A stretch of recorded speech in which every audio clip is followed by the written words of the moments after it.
Ok, assalamu alaikum, c'est internaute de Sonic Radio Guinée. Wa xana xay émission nya Sonic Radio Guinée ga bak xado nga noko begni Inov TV. Kon de berne xamare me Big Devan from Africa. Lengi no invité begir kat xaya, c'est un adversaire de taille. Am jere nga toxon kono awarna nickname nuko ko après ken de ma xaytu no serbe go ma xalenki. Game ge serbe ge taxada ngi fa feti setu yi mandi menci game ken ko. Kenya nda toxonya el presidente nanya tunka nanya wagare me Otin Ginyadang Saimo from SKL. You gonna come over? Yeah, Mr. Big Dev. Yo, kundunyani toko kam jarenga kongo. Ah, donc bakel sare mekiani. Donc ori sare krasu sonin krasu kuni. Bon, sonin kale mesuga nokusu anga nokusu. Lumumbane konketan anya olof fulle bambara susuka hip hop mbirana donc bismillah so ninkra jigine. Yeah, kundu yani Saimwani from SKL from Dakar Kunda. C'est le digne fils de Sarah Demba, de Soninkra, de Gajaga en général, de Ouagadougou surtout. Kundi yani ora kita invité lenko dagar kataka ka émission Soninkra jigine en tout cas séné on a traîné rek mais Saimo 2013 do sa na 8 ans maslange skora ke su kono wuro ke ga nyamana. Non, otina bref rek angatu ke na carrière njuko donc randa tongono 30 minutes no wala 1 heure voilà 2013 de 2021 ha wad kebe de bere a gebe nyane quoi anti tongono jigini anti tongono jiwa donc voilà donc on formani ko ngota na kuten to ko tata na ko quoi tu vois. Yeah.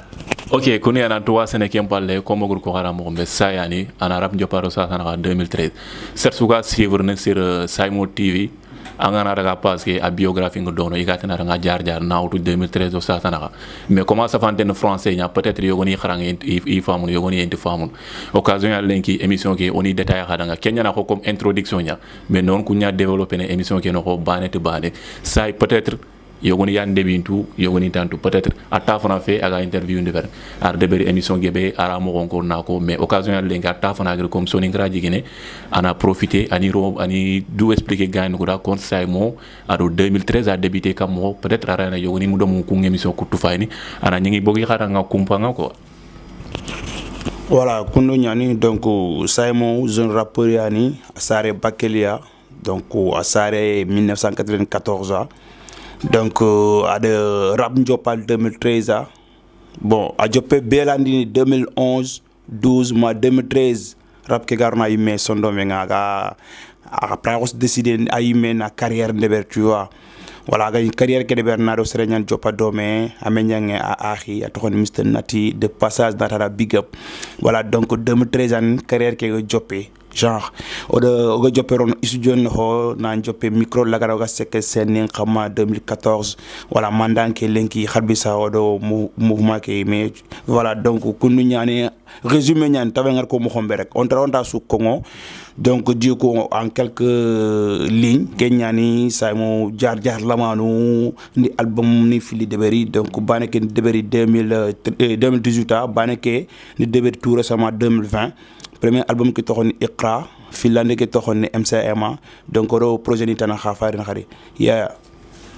Ok, kayani Saimo jar en résumé agar fenda khadanga mais ngay lena anglais ngaten keweda ni fil bag nyaade ben flomane pour na expliquer khada kon Saimo parce que Saimo gari ni game qui en 2013 comme Khaime Gatou Mombe il y avait des ténors qui étaient dans la rivière et do gadjangi ngime en ce moment il était très jeune mais ngen trinina courage be agar kita parce que kendi ma game ke dumbe et il était très jeune en 2013 en femme courage ke be angri na ngangade manga taxunu nganya na pionnier game keno an gen courage be min na expliquer gagne ko da kamo parce que en 2013 on ne parlait même pas de Saimo. Bon en 2000 je me rappelle quoi ndi menyanga ko sax godom gadjang godom digamu putunu mais esa femme atoxoni Yakuba la toxon kongo son groupe ba tu vois bon kenima 2012 rango des fois ngana jopana menyango yogoni bakanga quoi tu vois te ko voilà iga douter avec doute sax mais bakanga quoi parce que khadi menyanga khu ndeberi domé tu vois anga tangoro fogo bon ina miso quoi mais en fait nanti fa mun décourager genre peut-être il fa mun na bouteña ranga quoi tu vois donc je me rappelle 2012 donc notre texte ni safandeng mais après bon anke donc anke rappeur ne khoru fa rappeur khoru fili fa re donc kunyang bombundi na ngalan foda et ça ne femme andi ke ngari andi ke chefe wori c'est un ami quoi mais il m'a poussé de boutera ngako ar bouteñari nga quoi c'est un vrai c'est un vrai quoi il m'a poussé ngatele en avant nga fere nyana kun grande fili beni gatini yafaga bombundi ni ngari ni pour ni défoncer franchement et puis te ngera ngandi réaliser quoi te lenki kota voilà quoi ngi en ko be ngoto quoi soro ko itu ngi khaytu quoi tu vois donc franchement ça fait plaisir et puis big up à lui big up à JTB gang big up au bono ko su parce que yan courage qui ne say moi qui ñamake étape kundo yeah ok kunu yana na ling artiste danga anna ki sigre go lenki ganci mandin daru anga gir rebe c'est très important parce que ça na jopare 2013 ado sa sanaka peut-être Serge Bentutu mais ku tag démarrer mo be maga jofene ke sigire parce que serani comme anglais nga ko no mais from zero to hero ali to kunduya from zero to hero voilà affaire gen kunduya Saimo il a débuté en 2013 ado serbe gene nati har kuru ndeberi a tongin SKL soni kura lomu kempalle har soni filibe bagandi mais so wena haro raxe ken soni nkaxu kenya nga xadanga succès manam xagar premier pion ta xundi game ke and ke nga expliquer ne gagne ko danga kam ko bon voilà kundu ñani c'était en 2013 hein awani soni nkaxu de berne te franchement oku mo ken dugu quoi oku ñaar gana ko genre sanguinia tu vois voilà donc son ga dalaw ça va on a daga nokusu on a tahu ghetto ko on a tahu nokusu on a potintimi voilà o ga sonke sugunu et ça ne va mo ga sangana tay quoi tu vois ma di mombe go engagé au type pourquoi pas on a daga Dakar on a sonke on a ro studio no on a kotu te ogoro kotu o mu kendugu soroku nokunga quoi o ma dugu nan to gana deberi après en plein kino ya ko tu vois mais après afal le gari son ke deberi o wori soroku suyi intéressé ne Saimo nati SKL partout to ke beaucoup tu vois et ça faisait plaisir tu vois parce que nge adinjua anti peut-être talent yo ko foku funno ko ke o gonti tout parce que ce suga e talent yo ya mahan quoi yo foko xenkene il faut que kenga na wundwa angana wundu soro kuna wori quoi tu vois donc à partir de là au job concerné Deberni et franchement il y a quelque chose qui se débute quoi tu vois voilà ok ça e kunde yani or famu yekitandiga mu noko menkega kebe fe ni sai avec son talent kenchu il est dû à son illuminati mais il a du mal now 2013 ma 2016 na pour na imposer angara daga nokoni yogoni pour anda haram concert ti mandi mais problème ya gagne ko ma nyamata gulanga e nyamata fofo après ken daga na saita lanko courage ngeme punchline be megirin keri angata gagne ko dangi gulladi be su fitana ko nyaka pam nga chankan jon tagana oh I like this punchline kenga ça fait plaisir cela montre que le gars madame après quoi tu mana vision nga ñaax noko quoi tu es déterminé malgré tout kuntu fofo sugu ñanga akongi son noko anyi concerné nga mais kemo siga ngare pa bane yime land falle ken courage ado bravoure que manam c'est comment quoi parce que wori ser gebe ko mo ndambu ils sont obligés ils message na ko ça arrêter du bané mais on dirait que Kenya sai point fort ya kenga talent pousser na gatele avant effectivement bon ngeda nga kenni genre source de motivation nya quoi na sere nga daga gulam pitini nga parce que antimul nga sefene ça prouve que je suis important quoi faut ko ni nga quoi tu vois parce que angana misale mpay ser khore su mana ser khore su ga dangere ser khore su are ay aga ni sefena ide gulam pitay wala roho quoi na ngana cross na fay wala to wikita quoi sore suga katta sefena anga sefena ha soro konti mulanga sefena fukuna gulla fitan pour nan kuru quoi tenke mo seri danga punga kurnu il faut que une keria ma alla ni keri après ni lak la quoi tu vois te ha igundo ku gulla ni do compiter peut-être parce que ku ngange très bien dalla ibini ga gulla ke pita après ni khakle kita quoi pourquoi kharbisa qui a bras wala quoi te pour avoir décourager na wa ku ben deber no ko kan décourager na mais kharbisa e buten dalangita c'est parce que ngendi fiya famu quoi yité na wori sikki jeli ngante yité reme gante seren to gulla fitene quoi manam yité be nafa gante so sundu gulla fitene mo question ni gam pon slide tana quoi ok yité be nafa gante ko xana gullan fitene waxanta ko fal ok donc ngede worna nafa yo ganinga peut-être kenyani yogoni parce que an konne aga to anga no kube an kananti tu quoi an konne nyantu nanta lato ok ay tu nanta kinye kamu kenya na kamul na nyankal mais an kana ngen nan kanti allah ko arawaya atu nanta an kinye kenoko mais an konne ngantu mo mais an kana ndantu ko voilà ngere nga ko philosophie ko ok ouais affaire gain ko ndia ok ça c'est des moments durs kendi ma pour ça parce que alanta nyana anga kanta 6 guitare rebe anji ke ngare nanti lengi wuro ali ngona ina nyamati fi ndamboy woni mais malgré kunchu kunyanga ndanga sembe manga siki bon oga tu mo en 2016 bit yogo bangé comme États-Unis tout le temps année bit yogo nyana itnga tout rapport gebe ga wutu iga yilena xamma sayri kem bit wutu nan ciuga xamma bit keri agr bribe de beri manam noko kutuku kemme il reflète ne soni ngara rap no kenya ngira angre sound we bagandi laji ngolina projet khoru kumo ndamu kenya nga bruit nga partout bon je dirais pas peut-être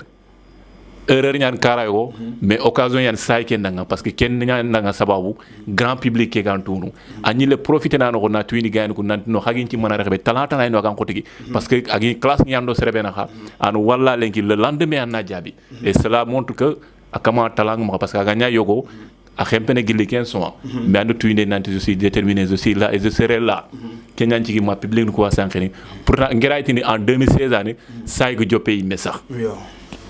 ok donc angar ko mo xombe bit panda quoi panda bon panda artiste gebe de Aramex Ndeberi voilà donc dip dundu gis da Aramex Ndeberi rappeur camerounais ça fait du bruit aha ida maka tu vois ida fondament ko ngaranga quoi voilà on dirait que bit ke setane ñan quoi tu vois voilà so ni ngra era kha bit ke ane gejangon grinde quoi tu vois bon ngeri bit ke wutu ndi la jabra ndi bon ndi wutu ko xom feña référence ça ne femme parce que ndi wori ala wa job ni ndeber ni yere ay bakkel sararo mu to ay ronni ni hotel yi go ñanga na nice yi sarono ndemana angutu ke nga référence ñan quoi tu vois ara wani kata hotel ke tagana na daga soro mutu falle wala fotana fota wala ga tagi debe ana soro muti debu ça ne femme mais comme ngari songe sugu mo wombe comme ngema wut nanti ken sara de mankenya wala ken murtani nya wala ken malien non ngeri faya serbe gani afa fo de bernité aga kata jeune ku de mana parce que état lawni kat ken de berno ko na gollen ki de jeune mais ima de ber ngeri wora ka de ber nti ni ngol nya xamu ko nya manam ni studio litini et puis ni kono gili 2016 ans tem pas projet nya kundu parce que ngé mako pour nako ngé quoi pour na deberi et ça ne femme donc ndi référence ngutay bon anken dalla ntinge ngonya ngana hola jabra yogo gri falle ati oku finte la jabra wala oku xam et puis même instrumental ke quoi ana ngeen instrumental ke awtu to ngeen ngonya hola jabra après anken daga certainement to xomutu nare nanto oku ofint la jabra donc là on a ton ko mena ko comme gara medam quoi tu vois ken provocation nya quoi akha ngeen di kamal laga ngaxe nya quoi ben instant ndi laga ngaxe nya nda fo nda comme ça oy masalangu na domé oy projet ni ko ngo domé quoi parce que anya 300 en compte nyani naraha ça ne femme urbane kotu atoko 2 donc ngana projet mbaga naraga koye intela ni mano kunya ça ne femme nati bon que projet ndaay mais quoi parce que dila ka frère nya fait rap de mes frères quoi ah bon Kenya kundu manam genre agati Kenya kundu manam maka parce que ngilu ngay ñani mul na mixtape ndebe ragat nga maxanya 15 mixtape maxanya 15 sons anya 10 sons amatu ken conseil des frères ñan affaire nanti aya fa ko nga non ari conseil ñak nga quoi c'est une femme parce que ngey merawat arawa ay ngey xarawati boy maxa 10 sons bu kan 8 sons de beri c'est une femme ana kutugu mara quoi ken ko ça merci entre frères mbay projet yo de berni na présenter mais on ti mais gollu kala ni de berna rek nati bo ani ke wor kam bon nous sommes que deberi ndi odi mistake de 2016 ndonati mistake ke ton dekate de mistake projet ke momentu klenyani ndaga ma yi compétent ndiro kleke ay meta war son ko trenga après ça franchement c'est du lourd mais comment ça c'est du lourd 2 jours 3 jours andaga Dakar andaga son bagando 15 son be angati c'est du lourd ana ileri ana ken contredit quoi donc nge an test ya quoi nim pay nge hanga mo gombe akhanke me baka ngem dom sere classe ni melew ngem taxaratu me classe nga na mo xamé mais ngani agari pousser après ari londi affaire no xon quoi ça na fam nge nya nge so manam baka ngena fillo bakandi ok asu bakela asu yitu yere ngero sere bana meñme groupe mu mañan jama mbane ok jama ñani mbane nge sere yagi ne ngen ni créer bakel mta taxo ngom atina boyange yugo ñana nga quoi okay. Ça ne femme parce que ngando jama nya faga me to ñani fans fetinga me yugo ñana nga quoi anti wala sere da nga quoi ok te voilà ngeen qualité du ngeen xitindi ani ngari yugo voilà ko de ok kundi yani kenyan sa début nga presque right ni 2013 ma 2016 kenn pour na faut mettre en place on a montré gaay na fi c'est grand public kenan tiagi hakle toké a débuté 2016 kenya nga source engrais exploité gilli kendo sa sana on wala ça a avancé na rek anti fallait tout quoi bon ngena na soni rap classé on classé les 3 parties na soni rap pro sandanga double z khan kende be na boylo mu ko sa ko ndi game ki asonal li pour na soni rap khanu orayte négocier ñani kende be mais nak soni rap khan na tunde na no xibaare kem xempe son bagande bane projet ni do fotna ni kenke respect à saimo en kande kende be na mixtape ni liti na album ni liti ma boylo mu nan tiaga mbatal ki xak ke kummeni de berni et cela prouve que manam vision nga am xembanda nga passion bane anya xene no khulatia on a jopata en premier projet presque à Dalla en 2018 do sa sanara Iqra fois ni a cartonandi strict and featuring ni deberano ko soni nga cartonandi et l'idée c'est venu comment parce que to ke bane ça montre que alle fo ga xarawndi ni soni ngara wa bon angutu nge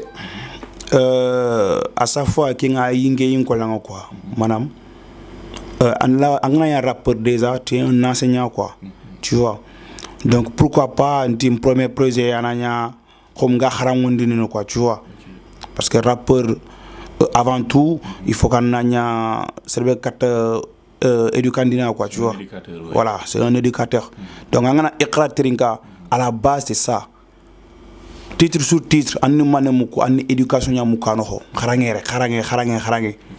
Les femmes, leçon de vie ni ñana ko angana fay série xar classe ngibaru tay té pour 2016 17 classe ngibaru say mo classe an bana kengan ken mo ngone quoi ma soro ko daga ma benen sta yekati est ce que say mo kata classe manada mais après fa le ngar iqrariti ser gebena man ikrani ikra ok wacha iku ñi mané duk classe ni ñana ko parce que nti ikra alors que Iqra ça fait na kundu ñamé voilà antin Iqra xarangen quoi wacha igadi album ke dugu mané classe ni ñana nako parce que ça mon classe manatu après ngé bugu ki letana ndi xarangen li tida conseil ni famille kibaru genre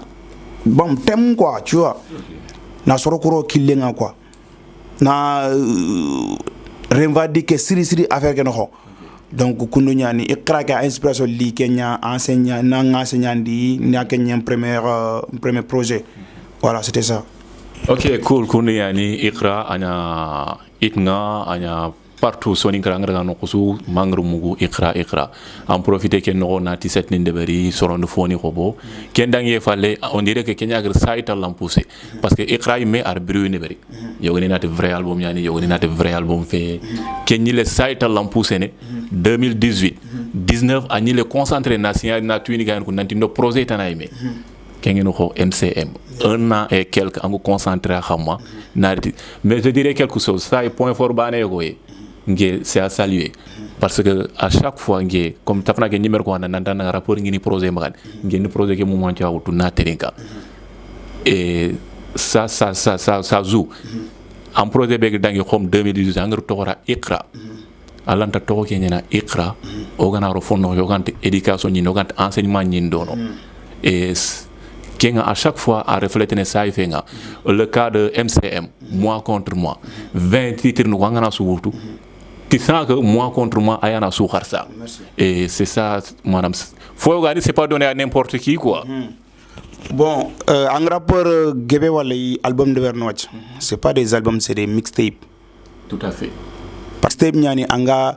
ndelir ni lonano honga des fois ça n'a rien à voir avec le titre. Merci. Parce que bon Québec EP aro mixtape aro album il y a une grande différence. Et pourtant des fois yoni kunanga token rek nganat album ñani pour ina kento plateforme ne yoni angara album deberi wallahi angana romdi dononga in considéré comme EP nya wala ina considéré comme mixtape. Merci. Parce que kun règlement no kutu angaro règle no ko xamare ikun peut-être on ne peut pas considérer album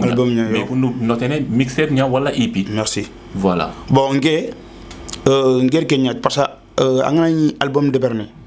titre nous c'est très important de 1 jusqu'à la fin. Voilà à la fin. Il faut qu'on ait un rapport avec le que ça soit cohérent. Le nom de l'album. Allah datina anke andang album tohra bakela donc anti njaiga ko wanti yagine ko wanti modingan manam ko be ga bakel no ganti ko ko tout à fait angatele atongori France ko angate Italie ko là en pandelir nya quoi ça c'est des mixtapes et ça ne va bon yogo ne khara si mananti album nga il faut que instrumental qui en composé là c'est du cadre professionnel manam angana nya anga instrumental programmé kenna nya professionnalisme ñani kenga pousser ne xumene angana xar ankataru na har plateforme nga quoi parce que plateforme be instrumental nga tel sa nga plateforme ko ni resetena et ça ne va ça n'a rien à voir n'entendre télécharger wala ma télécharger donc c'est pas un album Allah a sous télécharger mais c'est l'angadi album respecté kebe album pini nga igari kubeni ko nante bit télécharger pas kunte lew il faut gana album qui a respecté toke titre nous ko ngi ranger na mo xombe sofo ko bene gano merci il y a la durée aussi minimum de 30 minutes on le considère pas un album voilà te angana MCM terenka ça voilà ça dépasse tu vois voilà donc et puis musicalité qui ra tu vois angana terenka rap mukano ko ang musique mukano ho parce que ngé ni diversité ñamul quoi ngé polyvalent su kentu voilà angana musique ndambe su kininga donc là xala ngana putin timi là on bata quoi tu vois donc kenga mahadu tambende so suka katake nanga bon tu vois carrément tu vas percer asuna kanuna quoi parce que yogo nan kanunti Kenya yogo tana xana kanunti anga bane be de bernia ko tu vois voilà donc anga fukat fausse de berne yogo nan kanuna no xonya te anga ya su de berne xa donc serege be nan kanuna no xonya tu vois donc anga album MCM terenga anga 15 centre na no série diversité ok bon peut-être en une diversité hein mais album qui ngengengir kebe sentir je sens il y a de l'énergie on tourne nanti kenkama a tampi ata ko lokenga nangol nya xama série quoi et ça en tout cas mais avec tout ça des fois bon projet ngan kundunga quoi en tampina peut-être son yogo yang tampi xama série mais son yogo yamba kenya ngana ba trank bare kenya farin ro raké c'est le cas de Khide et pourtant ngana 20 titres nuko fay son yogo ni do ginké me jogini série ngum ko lenki manam soni ngara suna kunya teringa son bega ko kilifa do son bega ko jugement fotna gebe ngano ko anga nanti message gebe ngano ak fet xanuye ak fet fotna ga duna dum ak ankara ni duna quoi ak ambaka ke kili aga lono kili tolongante mais malgré kunchu Khide anya itnga quoi Khide succès aritan kenyi me kamoro quoi bon angar ko mo xombere anga wuro mbantana xen ko nga do son yoko ana kencho yimme anti succès kitna tu vois voilà en concentrant sur ko xam an kenna beaucoup ça va déchirer alors que son kenna beaucoup yimme anti bruit yimme de berne mais c'est très important pour toi voilà nge son ningo bunga MZM no honga ho confession tu vois tu l'écoutes yo c'est des sons qui amam duna den kibare yan quoi parce que anga tringa forcément ni du sentir nano honya ma du tampendi kuncho na ngani tringa tu vas te sentir dedans ne Khide ke vu ko ga monde actuel ke be kundu soroko franchement khanu en kibare m sangate quoi serbe ga khanini ngana khanu en chomba sunu khanuna tu vois donc Kenyan rek mais sinon album ke franchement nge sonu yoni no kunyani nge kunyange minge dinante khide kunyange minge piu dinante khide un seul femme PUP 3 fayno confession fayno jugement fayno xam son gob quoi tu vois donc soroka rek donc soroka ni batta yiga kebe mulla nge soroka yiga kebe mul ni batta kenya no xama ma hadu tampindi yeah ok kundi yani MCM anya brewinga côté promotion publicité financièrement tout est ok mais orori MCM bakem palle ar brew tana sara kendo bom ke gante kille kengeno ko ay gajangu xibare prime prend entre deux clans wala onati ben artiste contre un clan magarni fankan xibaru ngaro nano ko say plainte ke retiré say yugo denni fanka aro kunda bokundu est-ce que say ray fogo kono danga kenga lenki manne banen liti kenga quoi parce que orori MCM bakem parler une série de freestyle ne yogoni de berne et kenga way famul c'est une stratégie pour n'en produire gaga mais peut-être ils l'ont mal vu après ils l'ont mal pris à dégénérer magarni ke susara quoi ouais. Bon ngendanga kunga xibar lomanu yanu quoi tu vois xibar lom bon soroku ini fonko ngo igari wor mo xombe quoi ay ñom bon yugonti yugom plaintene de et pourtant donc o fawani fo kaninga inda fo brunya ngani tele plainte nyande donc ku fawani fetu yugo xari kumbe ni ga kun kongo ifawani inda fo brunya ngani ifawani te ganyani tele plainte nya ko donc ifawani yugo nyani ya afina dande plainte ko yugo fetanga andi doit kisi foyo parce que nge des artistes nyani nga quoi okoro américain ko dinti ban quoi tu vois odinti bana bre mo yimme iku ngana fogo deberia ila watele marfanguti nan tire an kari ça ne va fetten tibaki walina la nan chufa ça ne va mais oku soni ngo yana est ngera watele nan ke ari maga wala dim fansini manika na gri na daga ni na sufa wala na kotu na est là ken déjà religion me permettre nga ser incarne quoi lanta soufona parce que nga deberi ini au lieu que ga kel lagana parce que aken ayani kende deberi mais après ngani le durona petre no ko ok donc kebe ga jomunga kebe gani osu jomunga quoi ngeda kenchu ama fam kenni on a daga après parce que ngef soro yo ngem franchement ngem considérer rappeur quoi bon ngendo ke tourner to xonya ko quoi ndo sia o dala me classe ne sia rapport fana bi nge ma kana sonno ayani ok ari ma karim pap ka quoi mais ande mo wonante ni plainte non o régler sonya no ezani fam ke ngana dangi yaxane ke begi groupe ke ñaan filandi begi ma kana fo dum ma ken dumbo ande mo wonante ni classe wala ni plainte jamais ngudi ande war fonno ken rapport be yati ndi plainte ken nin ka tanu man me sonno wari ma garim pap ka tanu man me sonno ndi plainte groupe ken ko susunte ya gami maka pour na bref neber quoi i groupe ken ko susunte ya gami maka ken tay ok mais anuma mo ko nan ko plainte jamais mais comme fini yo kon yey ha kataga tele maga nyana gajangu famille xibaru xari xempandi no ko quoi parce que ko fait américain quoi ko fait jamaïcain ni yere gani kun duyana gangster nya marfanti ma xa lo xari lobo nyana foroxe identité ko yelene et ça ne femme ok à part fumer il faut tout est fumer que xari yugo nya xa fumer ou bien parce que yugo nya sima ngay fumer yugo nya nga quoi yugo nya xarum pay yambam fumer o ya xen ya quoi ok suntu xoti yambam fumer donc yaharum bay drogue mutu Dakar donc su kempeti yuga ko ni soxdu anga kebe mulangutu anga mulana kiyene ko be angutu ngedan kenyan yuga ko quoi te nge soxunde ni kenya quoi yugo ni manne anga ga no fo so anga ta lona an kantelle an kinyana quoi tu vois nge pa kenya no ko sorongi ngale ga bo say manke yugo nga parce que gil 2013 il faut ko gil 2016 ya ma kanere gulampitana concert nge ngana sugo gulampitana na barabaka ok donc yaxarante kende berno ko yaxare gulla la daga ok mais nge concert soro ñanti bogu ngat ay ntu baka donc bu tengal 60 kende berni donc fankan kibare ko riñar rek ona ma xamé keri kenyan quoi kempa le usura wa me katayro na me keri nice mais américain fetinge ken so ngale me 100% yeah that's it ok kuni ani interview be ngir deber no gain ko ni ken explique danga parce que foko gain ko na différence de beria entre clash aro beef ni kenga ko ngidanga parce que clash kenga c'est compréhensible quoi mais ak daga beef nga rek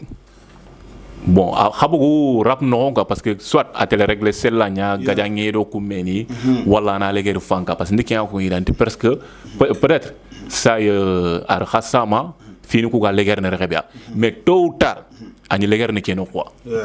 parce que xakun ka aga na xabotu nan daga video ke me de beri affaire qui a dégénéré parce que ambogu cadre hip hop ambogu parce que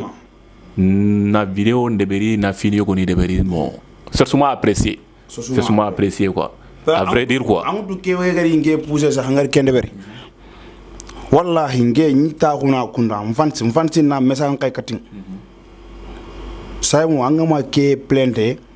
nge comme parce que ari makara mbatte ko parce que ngeran kanwa OK do khurane ke wallahi mfansi ninde ina message kay ngani akem ko nginda say mo ngama ke plainte parce que ari makara nchababu wallahi billahi tiya comme ça nge anke c'est fini quoi nge ndaxa du karnda mbatte te c'est vrai hein idi mani kadinka parce que idinka xam susuga say mo khibaranga mulanga kama ama plew afaba plew ama plew xam hakam chorun chu plew hakan jiran qolu hakan genre susuga vidéo ke fa na plew manam c'est manam insulte ke c'est pas pour moi seul mais pour toute l'humanité parce que xara ke ñimé parce que angru wacc angana fiyo ko ne debere wacc ah après anta ampleur tunu gilanga ya deber ndi mame anke nga délire ñan rek andanga délire ñen quoi mais après na ga bu ñi me gana yile sax nga ila fay na ngutu nante boy franchement de heure de en femme donc kenyani nke wallahi nke kemeñi ke kiñene nokku ke kunu nke dala encaisser ne ke indu dala encaisser ne nke susurandi nke déranger ke indi mais genre serengana ko nanti ntam la lew ngela nga ko en philosophie en kagana kata xenu no mo so xenu ko OK manam serengana ko nga nanti ken nan konne number 1 nya mais en ken kana kita nokku bi angut non dang ka manam allah wa kerna nan kitem raki adbere quoi katam bi ci nkerin ke fina nan keri quoi ça ne bon nke kenyan nke philosophie de voilà nanti me katoga me fenil nke susugati dinke gaja an garian ko quoi aro ya nyaadi na an kuma nken dangan ningaja ko men gera mo gaja de aka ya yera gebe nga to ho murano ngere yogona ri sa adanna metro ke xanel la nga ko anati dan ko to OK hodo ngere ke ngere quoi sere ngebe ngi ndanga seda bakel yerano quoi esan fa yogodan metro ke xanel la kund rek to ho mo nyaade do khurana ge yugo to ho mo nya quoi OK so suga raka ko tini dan ko to esan fa donc kenya rek voilà ku sayo fondation do me say mo daga gaja yi fansi nyara adaga manam ini kenya mul ko ndi kenya ngi danga quoi donc selbe gama apprécier peut-être haklen tanga peut-être vidéo que maman te vidéo que maman tant j'espère que t'es pas un humain voilà c'est ça OK konde yani vidéo qui comment suga to mo gombe c'est sûrement apprécié c'est sûr apprécier peut-être rotina bon à motiver quoi mais en tant que Saimo au-delà de rap quoi Sai Harmare mais certes il a fait une grave erreur à Djoumé quoi mais comment à Sougana Dungé Nante Sai Wacha Tongama Njimema en tant que être humain en Kanaka Dungé de fini ou de Harigana négocier certes à déborder game mais Dungé Nante à déborder quoi mais gajangen ka sire nak daga sorongeru tongu gina nante tongama après en kana yilde falle fonne quoi ma ken ha ande ken ko haworu kam parce que ken nyimi ban ban ngoto nanti ça a dégénéré et il a débordé c'est pas du tout normal bon nge mungulo ken xibaré me bon ngen tutu me xibaré ga situation be parce que nge projet ni donc il a essayé de me déranger et puis voilà ndiko nanti nyang kata déranger ne quoi ils ont vraiment après nge nangiti fijana quoi on paga projet ni tanane quoi tu vois donc MCM donc adi nyigandi adi menini nice ana mu concert de beri et ne femme ba xara ngana wori bon pay clip ni ndeberne mu concert de beri et ne femme pour na ko yarek nanti ikunga idoko ti degane kunu kura nge projet mo nge nga finna mo go sax njoyna donc MCM adi nyigandi nice adi menini nice xama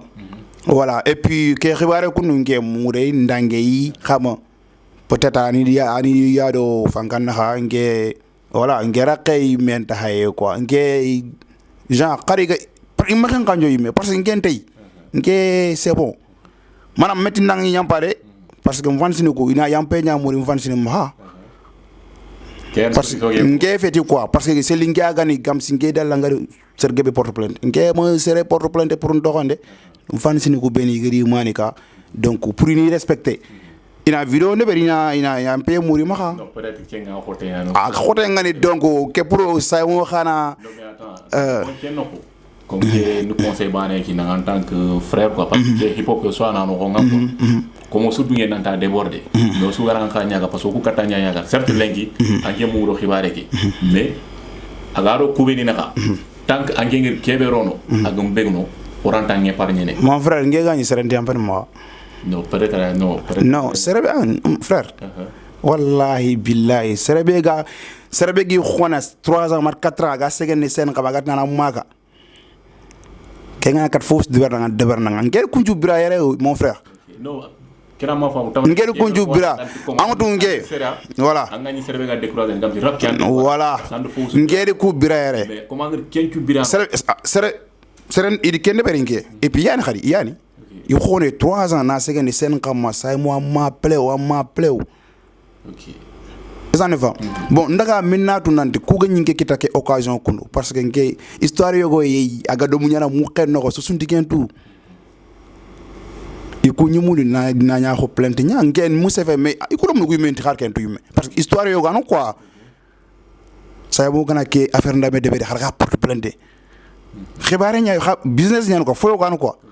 mais ndiken ko ça ne va aga ke debe rek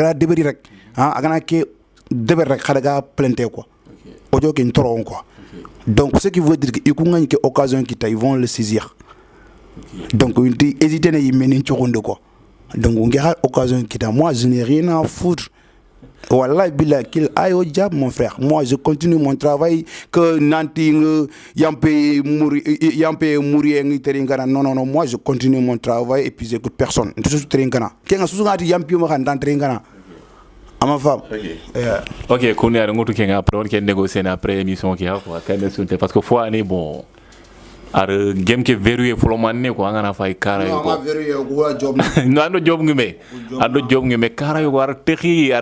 parce que xam nga rek oy tout quoi game ya texi folo manne mais au delà de tout ça bon nge numul na saymo trinda quoi manam ken question tiñana saymo ori ni kati siabu konnate quoi manam ngana do expliquer ne siabu konnate kon say siabu quoi en tant que siabu mané saram pasoni est ce que jono butu est ce que hare mare ma ko wala fotna quoi say no ko quoi siabu no ko quoi ouais siabu il est tellement gentil kenga franchement siabu fa diga wono kundo tamna say won diga won ngemul siabu na diga won keki voilà siabu fa diga wono kundo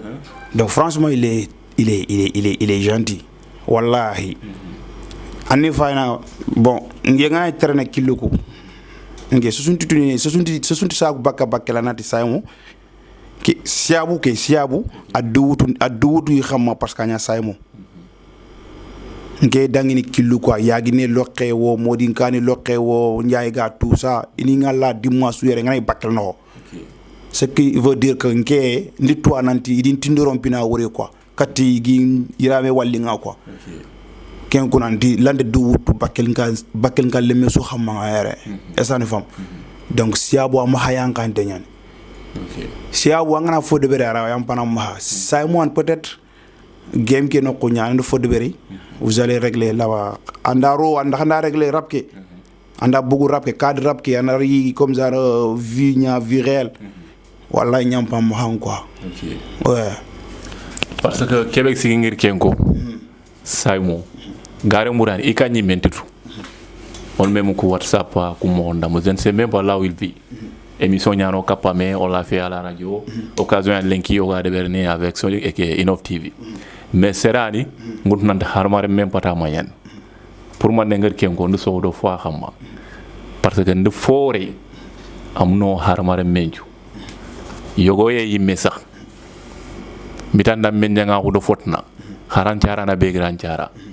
andalla tanga anti sinono kencino men do wor sai dahaba bakedo dunana ka sasa chaque vendredi mang doit danga narange statut aka bakedo dunana sasa ça fait combien de mois yogoni ga iganan tunci furungal lu bok fala khenta e mu danga ça y Kenya jigi ngranti kon siabu parce que au delà de ça inan tout rapport a nyaka mais siabu no ko quoi parce que kenga harmare mo ko nyan kenga ando sorona foygo bira kenta ka yere har sa nga finne kentunu chaque vendredi même lenki ndo warange statut angiré en plus fo ani dalla remarquer ne nit ci ma wande jopa départ no ko rek jumani filinda dangi wala sikko rek taxa wala mais kendo sa sana vendredi ni suivre na anga dahaba doa unu nyame ngutadanga et ça do dahaba relation bon angutu des fois ang yogo wala mbedaki esani fam kencere arawa fusna sakando ngaxi be xaka ke no ko tu vois arawa yeg yo réunion de mes katanga dinanta ngaxi be andaga fere bane quoi tu vois ngeda nga aha khuni Kenya sax dinanti ando serenga saxé fa bana xanti memula quoi agen ane nya ma xad ngi ndanga quoi ay comme ça ari ngeria ari ngapressé ari courage ngi nga kebe noxo ay conseil ni ngi nga ari mbok situation ni noxo say mo kat bok situation noxo si abuke bok situation noxo anya vrai ami nya vrai metana nga comme ça ami lengi ando yogo anaro bonen noxo rek antu wala non ni boné yogo ando boné be angut nanti serenda mi ju taxuna karanga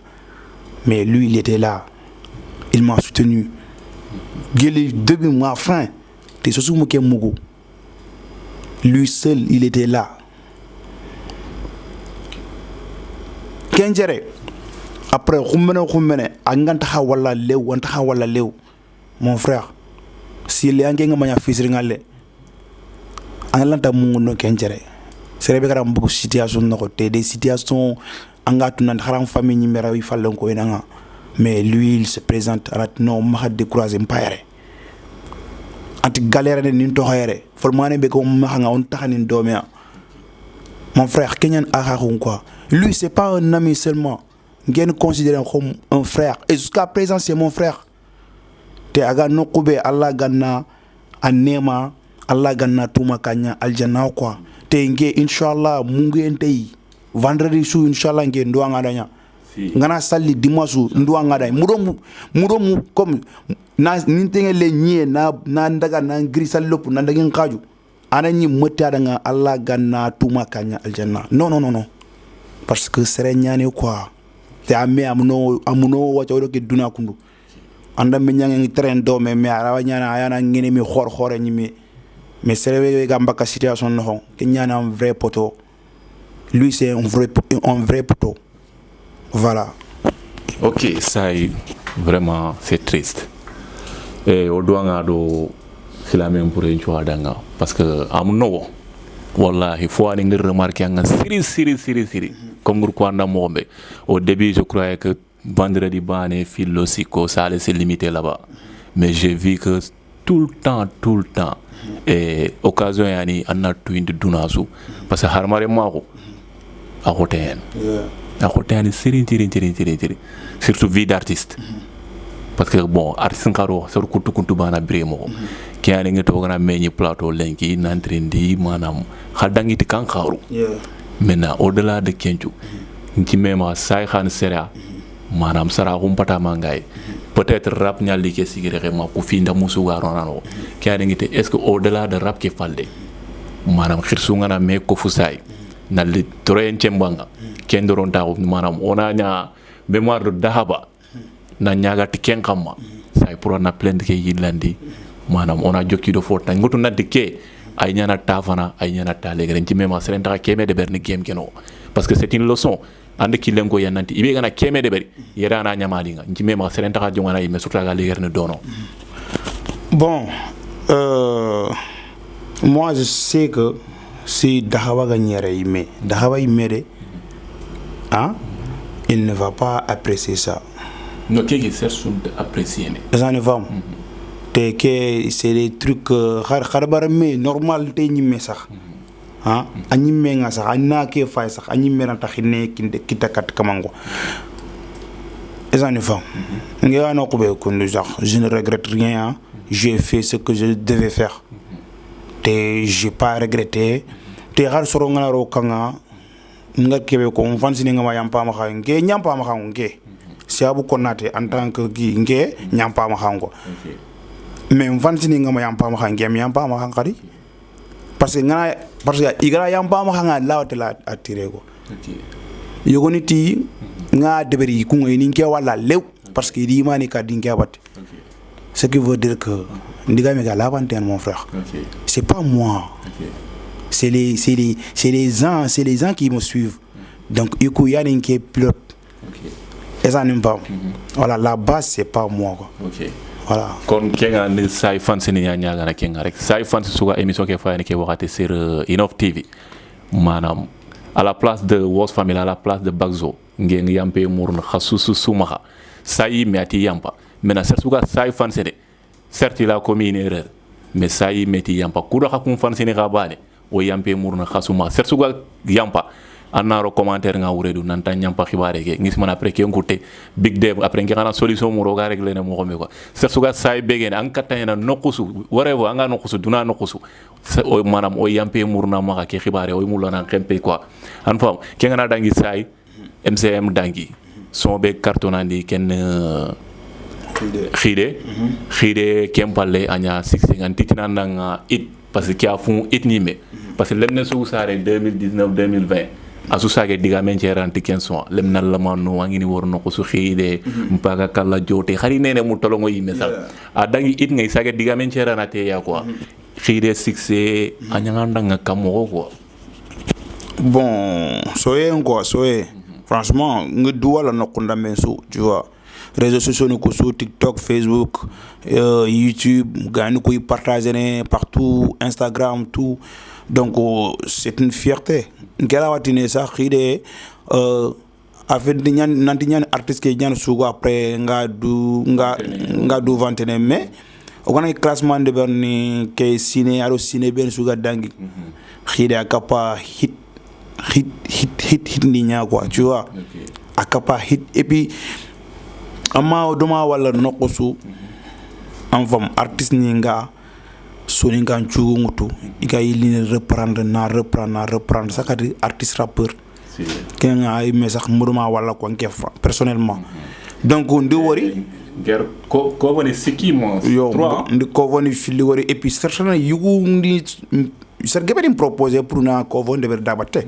les années femmes donc ce qui veut dire que la chanson elle a franchi les frontières tu vois à daga quoi tu vois donc kenga fierté nyani pas pour moi seul mais pour tout soninke soninke anga soninka kanen kongo parce que angana suke ke mo wan soninka kanen amuko les années femmes donc franchement soyez quoi yeah OK album ke dangi en parler khirenya itnga meoro wori manam pour album ke mena ndaga siri and promotion de beri siri mais est-ce que ni même yiller no pour nanjo album ke mo kunel parce que wori album ke bogo mois d'août ya août septembre ani le soni njopa ni jogo album ke xama kuntioni daga nya ak fete khire falle gagne kum kata retour de berni iga album ke getne siri pour son kutu ko ni kita finalement ça concentré na mané voum 24 novembre parce que kunya clip ay jarabi kunya daga finalement soro kun taka concentré est-ce que kara ga ngeni même nya obstacle yoko pour na album ke kutem freiner quoi si bon il ken signalinga nanti kenga mo xawante ken de berni bon amutu rek sonin créer ko golle mo xon quoi tu vois des fois désordonné tu vois mais derrière tout ça plantana yi mo xon ko ngamul na de ber MCM danga quoi genre kun zone ben suga MCM no anga nanti importance ni asria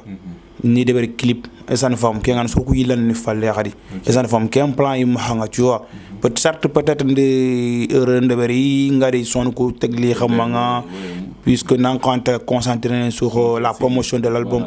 mais jusqu'à présent pour moi c'est pas fini ngera quoi soro ku da nga nyeme mais ngera nyeme parce que ngene mulna son ku yogoni gobon chunya clip nya esan fam kem projet ani mo hanga quoi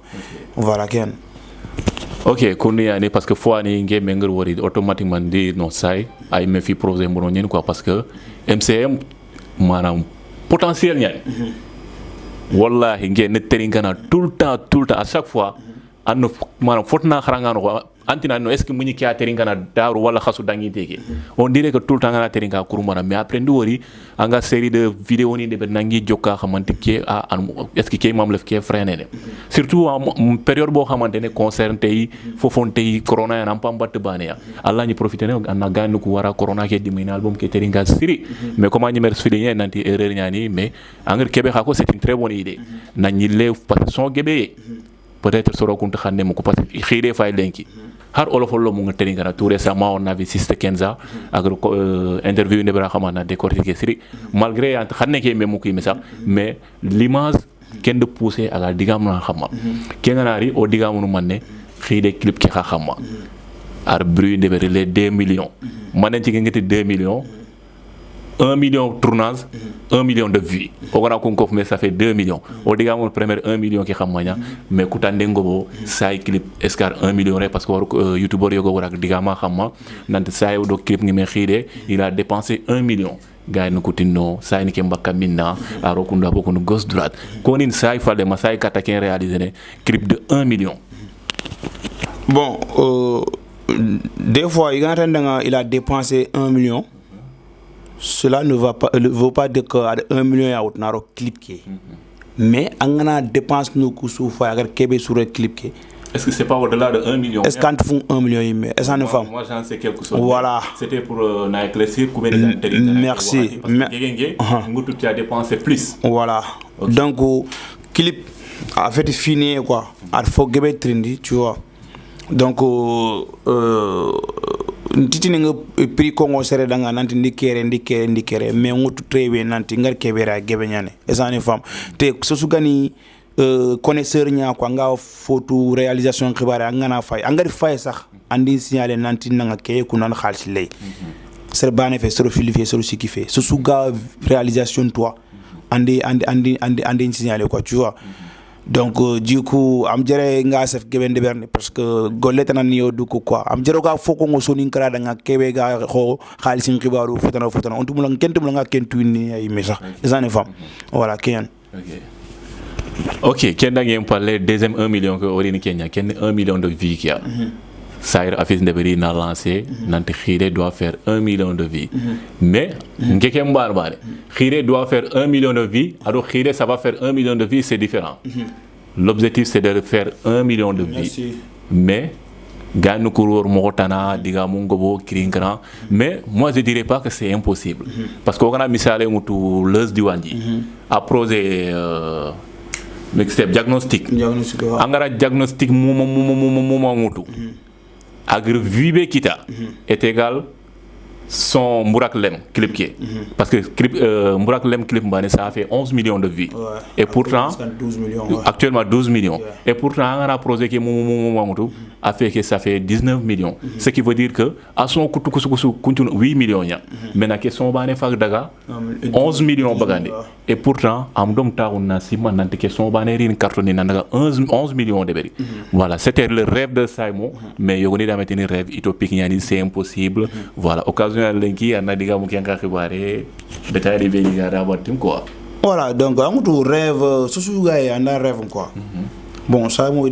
photo mutu ça va 1 million de vues objectif ouais kenyani objectif ko en rêve ni mu la kenya réaliser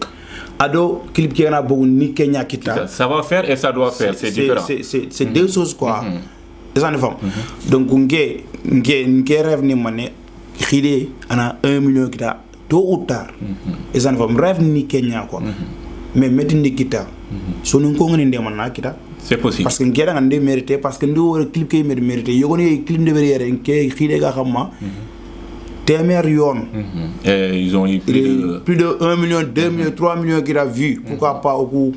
c'est possible pourquoi pas so ngé ñimé aga nek du ngé kay ngé kéré quoi anara ga nanti non que ça c'est impossible dès que ngati c'est impossible parce que nek doit OK ngé fay nampu yogoni abonné yogoni fay 10000 abonnés nya yogoni fay 9000 abonnés mais ils ont des millions de vues ça ne va 16000 abonnés fi ngé tey susu gani artiste nya ngana kengari ngem hanga ko ne respect ya kenen quoi parce que c'est pas donné à tout le monde serenga rapport kundu donc on a 16 000 abonnés qui donc du coup il a travaillé il a bossé et ça ne va donc kun choro su kunu so ni ko mbane feti olof ni ngi bambara ni ngi fullu ngi tout ça et ça ne va mais kun joni ko be c'est pas possible il gonna partager ça sera possible c'est le rêve de Saimo donc il faut l'aider à le réaliser mais Kenya pour soi nga c'est pas possible non kundo kun c'est abusé c'est pas abusé c'est toi qui abuses. Ok. Voilà. Ok. Au-delà de Kenga, ok, on a dans Doronga Sai, Orori Sai il est devenu polyvalent. Sai rappeur, Sai musicien. Sai Khanouye, Sai rap comme on dambu kirinkan débat ngobo critique ni primpra. Non Sai ndakara pene, Sai ni yanuya kara, Sai suguni yadanga. Mais est-ce que Sai m'a montré comme game que public ni filane. Là il touche neke après na touché karabane ke. Prendre na kuntu kimile qui a une variété musicale de beri, qui no na rapper, qui no na chanter, pour na musicalité couleur yo gorti quoi kata de nous filisu ni su ko me quoi. Bon Kenya ne quoi parce que ngait nanti public filan yogoni e Saimo rappeur ki amula yogoni e Saimo musicien ki amula kebeka sugunu agi voix incarné kebeka Khanouye ke sugunu parce que oga ndike ya gwana dafna kenti oga monde be kundo Khanouye nyan dominer serbe khani serbe ma xamni ay Khanouye nchomul et ça ne femme donc Khanouye nchon aswan mul mais ha yogoni e khay sambale ku inte Khanouye nchon tringane rap kere kana fu khoten kinya moi je fais tous les deux et ça ne femme nakat projet sur déberler ni rap fu khotel len ya ne Khanouye len ya kenken taxar ke mo on ne serait soit tu vas l'aimer soit tu le dislike ngenti dina nga aimer par la parce que sont deux publications de wala peut-être na ticket téninga comme tout le temps nous qu'on a nga nanti casquette rap ke ma sembe kana parce que rap ke ani ke jogi ay Khanouye ni bon ni téninga na som rek na dangi nga concentré na kubeni ken kubeni aga lono fitena ko mo na certes ga kebe ga ngondi ni quoi nge perso nge ni rap ke amula voilà mais peut-être voilà soit ndanga quoi parce que public yogoye ini mulla man musique ke donc timungu ndi kha quoi di moy ko fuku na lakke khano kunya quoi Khanouye gini Kenya mulla ngen ni kindia quoi rap ke kha kubeli ga mulla ni kindia kengen bon xorti yende quoi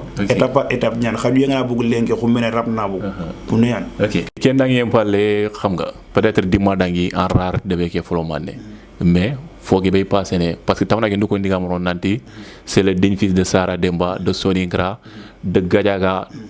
partout en un rapport en soit représenté en commençant au ime dingira fina Soningra Bakel yere fi kebe dangini yere peut-être anandanga compagna ho kebe garo jeunesse ni ki xibare jeune ni yere iga golnyanga iga souffrir ni malgré que nga o musere kita ak tati to hem bangandi ni danga manifestation fait on to mu rappeur ni nga sugunu en tant que porteur de voix sa position ni manne quoi parce que wala yere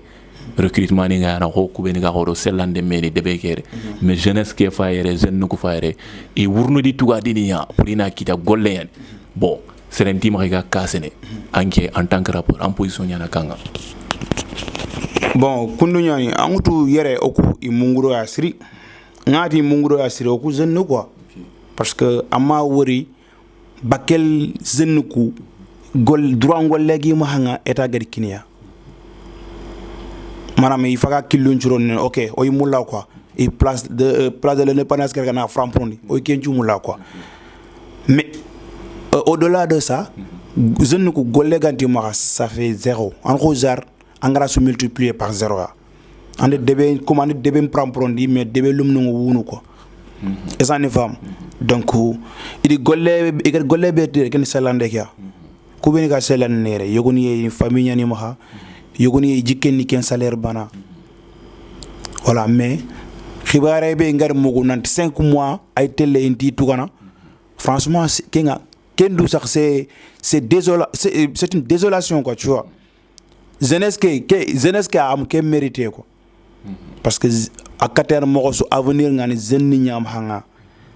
yu xasugu tella jeune ko li ni remplacer donc il faut que ina jeune ko ina golle nya kiniya golle be angut nande yileni xaqen kiniya xadi yileni respecter na no parce que ko su yere famille no mo hangon kanti biranen okuna o sarano nan kanti jikelo no ya mais okun taxa mulla o sarano nga fokino ya donc ke golle la mana be agi ma hanga monsieur le maire ana tunanti franchement ku jeune yani ken nangere donc a khani khakentu kaso ngana kra igar khasi bere en place ana kinia kenya poso agi yilandina angi aga jeune ngurundi ne pour rien ko iga gonyangana pour rien deben no khana ni tugadin tidanga quoi parce que debe ngay fokana labe a sorona kata bere no ikunyani ke ngure idu karni i selandini i debe laban ni soronga debe no ko i sowono mais après xana ile mungu ndoku donc ini hakkile ñi lan kat jeune ko te xa ina voix kini ya ko ina wari an cefe parce que ak nga ba wasal kat ñana maire nga wala député mo su donc alla fiti il faut kana ken doa quoi agana jeune nkri ari wara gollenya kebe gadi mama na wari na ko o kude o xaju no xaliss ñaw salaire nya parce que 5 mois kundo mo xaliss logo kité mais magari daga na sefe na an xaju parce que kundo am pat tunka xunya jaayene allah banan cefene sere kan sefere ne servere rabat c'est sugana sefe sere lan kawanta njabi no ko kebe kan su arrange nan kawanta sefene donc jeune ko ni hakle ni lande katia siringa ko o ko ya foni bakel ikunga riya pruna gomonde ya igant gomon na xena waro ma xam quoi igant gomon ni ko mina waro ma ha wali na kri serve kata gomondin voilà kenyan message ke kat jeune ko su ok kunde yani o diga men tangana katto yimmanko nya parce que foani otna kiane une première ina golle leti iga jeune mutano ko bakel no mena kengana dérouler kundul manam iga wurne di tuwadi ni granta kita o ku kanna sa projet tana ganare pour an ka tampini déposer patantina kek jonga mo me kutuko ha leger no kunya kono y murno yimmanko maka ina fini ku dentimo en plus liberté d'expression yani sere kebe gana mama warani to xembangandi an famu kunya ni yoga tangani kat autorité ni nga en tant que rappeur no idigam na soudan surtout gën rappeur en tant que Kenya na combat quoi parce que c'est des jeunes iga solinkra no iga bakel no kon o ko anti défense mo to be ni ga media ku mo ndambo yankata diga mon soro ko yimuko kon occasion ya link ona dangindi kena dangi say animé ko mo me say polyvalent or tangé be ngutu bon peut-être gagne no ku yanduku o mo lona deux côtés que sur say rappeur say artiste et comment dire musique chanteur quoi ana gagne ko su bege karo ko fili freestyle yere rap yani yere chanson yani quoi bon kondu yan anindi droit ko wayan émission ke devere donc ana vum vum lori na donc faut na vum vum kina ke nyimia tu vois donc voilà anti nyana remenga mo nyam père annan père nya concurrence sen kakale ke merene aux enchères alanta xobono satu coûte cher million ni ku nyani cote sen nyana kandi ni nyana cote sur rap nanya vum nyani pousser o kunti fane o ga su xen yano fane iga su kene iga trisene zéro succès o yani yerin iga su sen o yani gumara iga su ten international yes weekend on bosse tous les jours pas de weekend pour moi ton rap c'est une poupette hey vos rappeurs sont de putains vos putains de rappeurs dans la poubelle allo angi mokuba en rappeur ke yande fok publié din chonkapté antin kho iga TikTok 2013 2021 anya kha dan kho des années de soc en classe en kharintanten kan anglu ke ne tando jackpot koné donc côté bané ke ha côté musique wa na ko bege yo comme khide kan kartonani donc na ke akablan kini ko enfin nchondo me nyambe khinga kakile nkori bakanga nkemando sor subanonde ngaralaga ho number 1 khanu yegu marketinga khana lembure nyalakinga ngari njike susuki nanga jike khose khosu wanguma odo fangu nyakara dome odo kholu nyakara dome asu yanti okara dome lenki fay onta ha dome ande soy kambe kini khono ari kambe ganti berake ande soy kambe kini khono iri sefe kita iga kono jote baga kala jote khana khunya khoten ande njomi mbute donc kundi yani manam sound be nya it nga de l'année remise nga nya yirigi mo nguto entertainer quoi amma fa mais way mu lona kuntu mettre en place occasion yani sax après na lancer ko way mu lona xar siphoning organisé amma fa mo xam nga pour jeune ko na fo ko mettre en place aga nyana innovation ka amma fa peut-être on da joppa yirigi sine ni lenga na créer on a remise de prix ni peut-être ara nyana keno ko yime sax occasion yani o ga lancer ne amma fa mu o ga nakata har partenaire ne gito mulla amma fa Inov TV ka mulina mettre en place cypher xam nga on a instrumental numéro chaque fois on a har rappeur 5 6 kof mais xam nga besuna na nan couple ne vérifier amma fa voilà mu lona ken ka mettre en place quoi o ya su demander muruna rappeur no ko tout partenaire ni tout le monde surtout kata voilà kebe suga game ke deng rek donc et puis c'est une bonne initiative tu vois king ano kusu booster na tu vois so suga era na dora no hon quoi te yere rapport la manente rapport khorente asun rapport khorenya tu vois donc asu rapena lumnu gubel suga bakel yere kuna su forantu yan kubini ga Mauritanie Gambie Mali donc talanga su maha tu vois anga daga isunya anga energie ci kine anga sen YouTube créer anga choni len anga produit len donc andro kotonte anga xibar ke mulla donc ngatina nga big up donc ke kundu anga kana debe franchement khade sonin kra wutu point A na deng B quoi tu vois donc kenya na kudanga xerinya quoi donc franchement donc affaire que amnya sax mais moi je suis déjà partant quoi je suis déjà partant quand ouais mais kundi ani fokruma no gamulona mettre en place après au numéro qui n'a 78 338 17 17. Et comme on croit à mon message, il faut mettre en place Sony Cypher. C'est pour tous les rapports, mais on le fait par catégorie. C'est pas encore démarré, mais ça est en cours quoi. On croit à mon Inov TV, ils sont là pour une game qui est innovation. Sony Rap, ça va avancer, Inch'Allah. Comme on croit à mon maintenant, on a un micro qui est Saya. Ado fansini na sereme ado serebe nga fayni Inov TV ke wakati kundu say en dernier mot kat fansini nga roko ni ganteni kana sur Inov TV. Bon kundu ñani donc so suga fayni ke wakati kundu voilà on attend nga big up na nawari voilà nga de temps ke be ñango fayn voilà donc on a sonin kra moment su on a ili kuini oni mama parce que il y a faga niveau qui noya il y a faut trinkana qui est wuro yan semben qui noya donc o ganya kundu yani voilà ko ranta ñani falle ixa bon il kun garanti ñana o falle parce que à chaque fois o yani troninga quoi donc kundu ñani voilà donc o sunu meda nya quoi donc kundu ñani oro gollum po xotongme voilà demambe anda jogode ngana buguta gana moy donc andiana khadanga sama c'est vrai que MCM dangi donc oro xibaare gebe dangano xonga projet tana yo ma pour ken khadi kha projet ni tana khayo ma khadi jiwure quoi goma divulguer voilà donc o digame donc agana moy tantiana suda kumpa donc après Sony Rap for real Sony Rap à un niveau qui a inchallah yeah. Ok, Koundouyani, c'était avec Simon from SKL, from Wagareme, à Torongeb Gebeyani, Oranta aka Nukusukono. Koundouyani, ça fait plaisir de voir quelqu'un moment d'Angindi Domé, avec joie, on y a d'Angindi. C'est quelqu'un qui est humble comme Haratou Moumbe, Harmar même pas Mayani. Missing Khan Fortna, quoi, Gagnana Harmar maintenant, mais au-delà de tout ça, c'est un être humain comme tout le monde. Et il est humble aussi, quoi. Ok, Koundouyani, Serna Khaya Koundare, on se donne rendez-vous samedi avec un autre invité, c'est Soninkra Djigine, Get Ready Soninkra, pra.